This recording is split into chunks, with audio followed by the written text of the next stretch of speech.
الحمدللہ رب العالمین والعاقبۃ للمتقین والصلاة والسلام علی سید الانبیاء والمرسلین قال اللہ تبارک و تعالی فی القرآن المجید والفرقان الحمید بسم اللہ الرحمن الرحیم وما ارسلناک الا رحمۃ للعالمین صدق اللہ العظیم وصدق رسوله النبی الکریم الرؤوف الرحیم اللہم نور قلوبنا بالقرآن وزین اخلاقنا بالقرآن وادخلنا الجنۃ بالقرآن وانجینا من النار بالقرآن۔ قال اللہ تبارک و تعالی فی شان حبیبہ الکریم ان اللہ و ملائکتہ یصلون علی النبی یا ایہا الذین آمنوا صلوا علیہ وسلموا تسلیما صلی اللہ علی حبیبہ محمد وآلہ وسلم الصلاة والسلام علیک یا رسول اللہ محمد سید الکونین والثقلین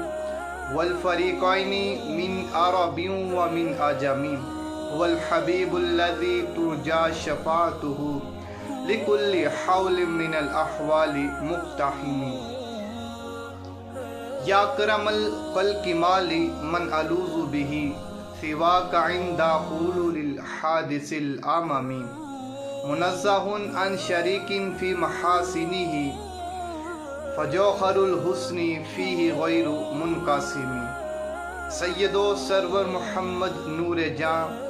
مہتر و بہتر شفیع مجرمہ مہترین و بہترین انبیاء جز محمد نیست در ارض و سما مرحبا اے ساقی شیری لقا مرحبا اے ماوا و ملجا ماں مظہر نور جمال مصطفیٰ خواجہ عالم غلام مرتضیٰ قرۃ العین غلام مرتضیٰ خواجہ نور محمد باصفا۔ اللہ پاک کی حمد و ثنا اور حضور نبی رحمت اللہ کے محبوب امت کے سہارے سید و عرب و عجم والی کون و مقام سیاہ لامقام معصوم آمینہ ماہ خوباں شہنشاہ حسینہ حضرت جناب محمد مصطفیٰ صلی اللہ علیہ وآلہ وسلم کی بارگاہ کے اندر درود و پاک کا نذرانہ پیش کرنے کے بعد 11ویں طریقت آج حضور نبی رحمت نور مجسم شاہ بنی آدم صلی اللہ علیہ وآلہ وسلم کے کچھ فضائل بیان کرنے ہیں۔ اللہ کے محبوب علیہ السلام اس ساری کائنات کے لیے رحمت بن کر آئے۔ اللہ پاک نے ہم سب کے اوپر جتنی بھی اپنی رحمتیں اپنی نعمتیں عطا کی ہیں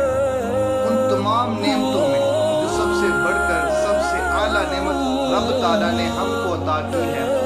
وہ یہ عطا کی ہے کہ ہم گناہ گاروں میں اپنا پیارا محبوب مبعوث فرمایا،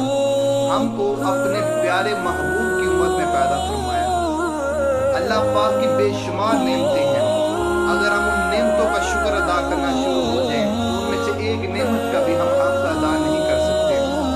ان تمام نعمتوں میں سب سے بڑی اور سب سے اعلیٰ نعمت ہے وہ نبی اکرم صلی اللہ علیہ وسلم کی ذات ہے کہ ہم اگر رب کا شکر ادا کریں تو وہ شکر نہیں ادا کر سکتے۔ ہم نے کوئی نماز نہیں پڑھی، کوئی روزہ نہیں رکھا، کوئی حج ادا نہیں کیا، کوئی نیکی نہیں کی، کچھ بھی نہیں کیا، یہ اس کا فضل اس کی رحمت ہے کہ اس نے ہم کو اپنے پیارے محبوب کی امت میں پیدا فرمایا۔ وہ امت جس امت میں پیدا ہونے کے لیے بڑے بڑے انبیاء کرام علیہ السلام رب کی بارگاہ میں دعا کرتے تھے کہ یا اللہ ہم کو اپنے پیارے محبوب کی امت میں پیدا فرما۔ تو یہ ہمارے لیے شرف حاصل ہوا کہ اللہ پاک نے ہمیں اپنے پیارے محبوب علیہ السلام کی امت میں پیدا فرمایا۔ اللہ پاک نے اپنے پیارے رسول کو ساری کائنات کے لیے رحمت بنا کر بھیجا۔ دشمن بھی ہو، اپنا بھی ہو، غیر بھی ہو، سب کے لیے اللہ کے رسول رحمت بن کر آئے۔ نرمی، شفقت، پیار، محبت، اتحاد سب کے لیے فتح مکہ کا موقع تھا۔ مشرکین مکہ جنہوں نے آپ کو ابتدائی اسلام سے لے کر فتح مکہ تک بہت زیادہ آپ کو تنگ کیا، آپ کے اوپر ظلم کیے، آپ کے دوستوں کو، آپ کے اہل گھرانہ کو، آپ کے صحابہ کو تکلیفیں دی۔ فتح مکہ کا موقع تھا، مکہ فتح ہو گیا، مسلمان غالب آ گئے، مشرکین مکہ مغلوب ہو گئے۔ تو اللہ کے محبوب علیہ السلام نے اپنے بڑے بڑے دشمنوں کو معاف فرما دیا۔ چند افراد کے بارے میں اللہ کے محبوب نے ارشاد فرمایا کہ اگر یہ مل جائیں تو ان کو آزاد نہیں کرنا، ان کو پکڑ لینا ہے۔ ان میں ایک نام کعب بن زہیر کا بھی تھا۔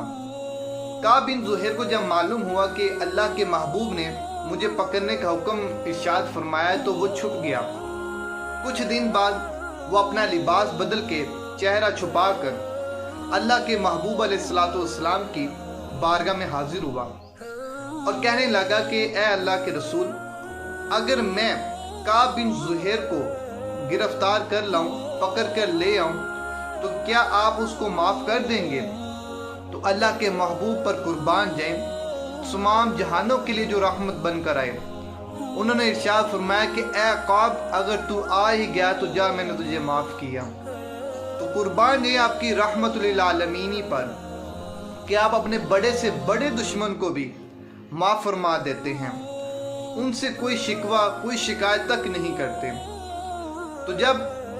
کعب بن زہیر آیا تھا، اس وقت وہ کعب بن زہیر تھا، لیکن اب جب لوٹنے لگا تو اب وہ حضرت کعب بن زہیر رضی اللہ تعالیٰ عنہ بن چکے ہیں۔ اب وہ صحابی رسول کے مقام پر فائز ہو چکے ہیں۔ صحابی رسول ایسی شخصیت کو کہتے ہیں کہ جس نے ایمان کی حالت میں اللہ کے محبوب علیہ السلام کی زیارت کی ہو اور ایمان ہی کی حالت میں وہ اس دنیا سے چلا جائے، وہ صحابیت کے درجے میں شامل ہوتا ہے شخص۔ جب حضرت کعب بن زہیر نے اسلام قبول کر لیا تو اللہ کے محبوب علیہ السلام کی بارگاہ میں عرض کرتا ہے کہ یا رسول اللہ، اسلام لانے سے پہلے میں اس زبان کے ذریعے آپ کے خلاف اشعار کہتا تھا۔ کعب بن زہیر کو اللہ پاک نے بڑی فصاحت اور بلاغت سے نوازا تھا، آپ شاعر تھے۔ تو کہنے لگے کہ یا رسول اللہ، اس زبان سے اسلام لانے سے پہلے میں آپ کے خلاف اشعار کہتا تھا، آپ مجھے اجازت دیں میں اس زبان سے آپ کی نعت پڑھنا چاہتا ہوں، آپ کا قصیدہ پڑھنا چاہتا ہوں۔ تو اللہ کے محبوب علیہ السلام نے کہا کہ اے کعب ٹھہر جاؤ۔ اللہ کے محبوب نے منبر لانے کا حکم دیا، منبر لایا گیا تو اللہ کے رسول نے حکم فرمایا کہ اے کعب منبر پہ کھڑا ہو جا اور اب پر نعت میری۔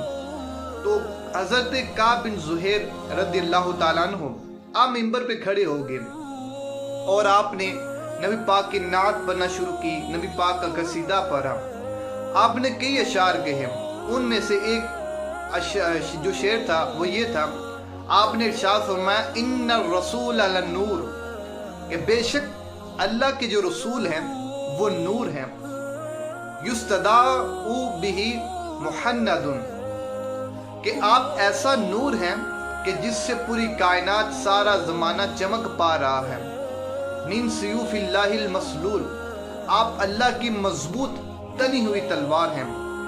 تو جو نبی کا نور ہونا ہے، یہ ہمیں صحابہ سے اور احادیث مبارکہ سے اس کی دلیل ملتی ہے کہ اللہ کے رسول نور ہیں۔ نبی پاک علیہ السلام کے نور اور بشر ہونے میں جو اہل سنت کا عقیدہ ہے، اہل سنت والجماعت کا، وہ یہ ہے کہ نبی کریم صلی اللہ تعالی علیہ وآلہ وسلم کا بشر ہونا، انسان ہونا، یہ قرآن مجید کی نص قطعی سے ثابت ہے۔ تو اگر کوئی شخص نبی پاک کا بشر ہونے میں، انسان ہونے میں انکار کرے کہ وہ انسان نہیں تھے تو وہ دائرہ اسلام سے خارج ہو جاتا ہے۔ اور نبی پاک کا جو نور ہونا ہے، یہ احادیث مبارکہ سے ثابت ہے کہ نبی پاک علیہ السلام کا نور ہونا، اس کے بارے میں کئی صحابہ اکرام نے روایات کی ہیں۔ تو نبی کریم علیہ السلام کا جو ظاہری ہے وہ بشر ہے، وہ انسان ہے، اور جو آپ کا باطن ہے، جو آپ کی اصل حقیقت ہے، وہ نور ہے۔ آپ اللہ کے نوروں میں سے ایک نور ہیں کہ جس نور سے اللہ پاک نے اس پوری کائنات کو وجود بخشا۔ حضرت کعب بن زہیر جب نبی پاک علیہ السلام کا قصیدہ پڑھ کر آپ کی نعت پڑھ کر جب فارغ ہوئے تو اللہ کے محبوب علیہ السلام نے اپنی مبارک چادر آپ کو تحفے میں دی۔ تو جب حضرت کعب بن زہیر گھر چلے گئے اور حضرت امیر معاویہ رضی اللہ تعالیٰ عنہ کو معلوم ہوا کہ حضرت کعب بن زہیر کو نبی پاک نے اپنی چادر تحفے میں عطا کی ہے تو وہ آپ کے پاس تشریف لے گئے۔ حضرت امیر معاویہ کی خاص بات یہ تھی کہ آپ کو اللہ کے محبوب کی استعمال شدہ جو چیزیں تھیں ان سے بڑی محبت تھی۔ آپ کو جب معلوم ہوتا ہے کہ کسی صحابی کے پاس نبی پاک کی فلاں چیز موجود ہے تو حضرت امیر معاویہ اپنا مال و دولت لے کر جاتے اور اس صحابی سے کہتے کہ اگر آپ چاہیں تو مجھ سے یہ مال و دولت لے لے اور مجھے وہ چیز عطا کر دیں۔ تو حضرت امیر معاویہ کے پاس نبی پاک کی بے شمار استعمال شدہ چیزیں تھیں۔ تو حضرت امیر معاویہ نے 10,000 درہم لیے اور حضرت کعب بن زہیر رضی اللہ تعالیٰ عنہ کے پاس تشریف لے گئے اور جا کے کہنے لگے کہ اے کعب اگر آپ چاہیں تو مجھ سے یہ 10,000 درہم لے لیں اور نبی پاک کی وہ چادر مجھے عطا فرما دیں۔ تو قربان ہے حضرت کعب بن زہیر رضی اللہ تعالیٰ عنہ کے عشق پر، آپ کی عقیدت پر، آپ بھی نبی پاک کے عشق میں مبتلا ہو چکے تھے، عاشق بن چکے تھے۔ تو آپ نے کہا کہ اے امیر معاویہ دنیا اور معافی میں جو کچھ بھی ہے مجھے اس چادر سے بہتر نہیں لگتی، یہ چادر دنیا اور معافی میں جو بھی ہے اس سے بہتر ہے، تو یہ میں نہیں دے سکتا۔ پھر حضرت کعب بن زہیر رضی اللہ تعالیٰ عنہ نے ساری زندگی اس چادر کو اپنے سینے کے ساتھ لگا کے رکھی۔ جب آپ کا وصال ہو گیا تو حضرت امیر معاویہ آپ کے گھر والوں کے پاس آئے اور کہا کہ میرے پاس 20,000 درہم ہے، اگر آپ چاہیں تو یہ لے لیں اور اس کے بدلے میں مجھے وہ نبی پاک کی چادر دے دیں۔ تو آپ کے گھر والوں نے، حضرت کعب کے گھر والوں نے وہ چادر آپ کو اس رقم کے بدلے میں عطا کر دی۔ تو اس کے بعد جب کوئی اسلامی سلطنت کے اندر بادشاہ بنتا تو اجاز یہ تھا کہ اس کے کندھے پر وہ چادر ڈالی جاتی تھی۔ حضرت نابغہ جدی رضی اللہ تعالیٰ عنہ صحابی رسول ہیں، آپ کی بڑی طویل عمر ہوئی ہے، آپ بھی نبی پاک کے شاعر تھے، آپ کو بھی اللہ پاک نے بڑی فصاحت بڑی بلاغت سے نوازا تھا۔ آپ نے نبی کریم علیہ السلام کی شان کے اندر تقریباً 200 سے زائد قصیدے لکھے، 200 سے زائد اشعار لکھے، اور نبی اکرم صلی اللہ علیہ وآلہ وسلم نے آپ کی وہ نعت سن کر، وہ قصیدہ سن کر آپ سے بے انتہا خوش ہوئے اور آپ کے لیے اللہ کی بارگاہ میں دعا کی، صدقتا لا یفدد اللہ فاکا، کہ تو نے جو کلمات ادا کیے ہیں وہ سچ کہے ہیں، اللہ پاک تیری مہر کو کبھی نہ توڑے۔ مہر سے مراد کہ اللہ پاک تمہارے دانتوں کو سلامت رکھے۔ تو حضرت نابغہ رضی اللہ تعالیٰ عنہ کی عمر مبارک تقریباً 100 سال سے زائد ہو چکی تھی۔ تو حضرت کرد بن اسامہ رضی اللہ تعالیٰ عنہ آپ ارشاد فرماتے ہیں کہ میں نے دیکھا کہ آپ کی عمر مبارک 100 سال سے زائد ہے، لیکن آپ کے دانت آج بھی جس طرح نوجوان کی حالت میں دانت ہوتے ہیں، سلامت ہوتے ہیں، اسی طرح آج بھی آپ کے دانت سلامت ہیں۔ تو یہ نبی کریم علیہ السلام کی دعا کی برکت ہے کہ نبی اکرم صلی اللہ علیہ وآلہ وسلم جس کے لیے دعا فرما دیتے ہیں، جس کے لیے جو ارشاد فرما دیتے ہیں، اللہ پاک اس کے لیے وہی پورا کر دیتے ہیں۔ تو حضرت حسان بن ثابت رضی اللہ تعالیٰ عنہ آپ بھی نبی پاک کے بہت بڑے شاعر تھے، آپ نے بھی نبی پاک علیہ السلام کی شان میں بے شمار اشعار لکھے۔ تو اللہ کے محبوب علیہ السلام نے آپ کے لیے بھی دعا کی، اللہم ایدہ بروح القدس، کہ اللہ پاک تیری روح القدس یعنی حضرت جبرائیل علیہ السلام کے ذریعے مدد فرمائے۔ حضرت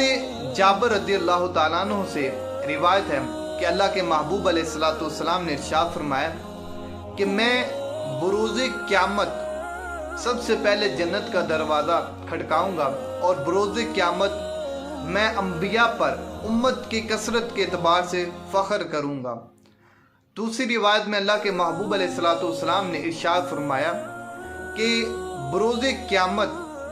جو جنت کی یا میدان محشر کی 120 صفیں ہوں گی، ان میں سے 80 صفیں